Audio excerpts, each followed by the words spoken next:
Добро вечер, јас сум Ивана Трајановска-Стефановиќ, лектор, професор на Универзитетот Американ Коледж.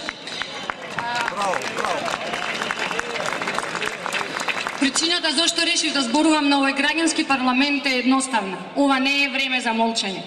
Ова не е време да се биде незаинтересиран или неопределен. Денес никој не е незасегнат. Денес, за жал, е време за борба. Време за отпор. Отпор со збор, со свест и совест, со граѓанска одговорност и покажување на демократски капацитет, со завземање страна. Денес секој граѓанин на Република Македонија мора да одлучи каде ќе застане. Која страна ја одбира?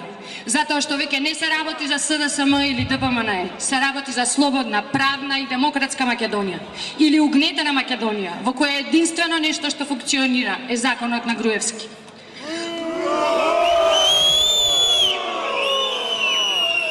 По првиот ваков граѓански парламент во емисијата Збор по збор беше поставено прашање: чии улици блокира Бранко? Овие денови сите ние покажавме дека не сме овде за меѓупартиска борба, туку борба за слобода, за враќање на Република Македонија на вистинскиот пат, патот кој овозможува слобода. Слобода на изразување, на размислување, на еднаквост и праведност, на владење на правото и почитување на уставот. Улиците на кои стоиме, ние сме ги изградиле со наши пари и нашата цел не е да ги нервираме минувачите, туку да ги повикаме, да им подадеме рака, да им го привлечеме вниманието, да викнеме: ова е и ваша борба. Ова е борба за Македонија и за незината иднина, за вашата иднина и за иднината и на вашите деца.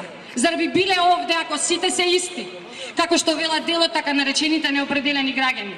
Со претеги возилата, излезете од домовите и застанете со секојдневните активности и придружетеници. На Македонија е потребна вашата поддршка.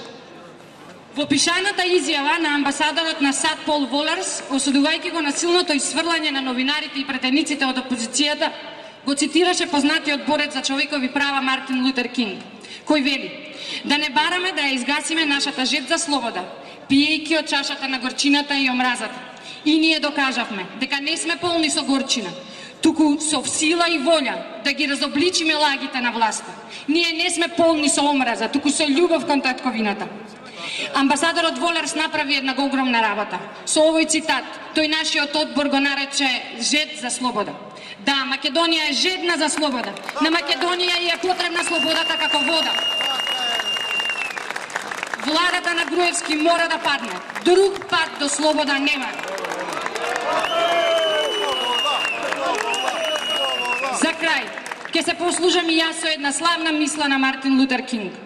Колку вниситински вреди еден човек не може да се измери по она за што се залага во моменти на удобност и благосостојба, туку по она за што застанува во моменти на големи предизвици и контроверзии. Да покажеме колку вредиме.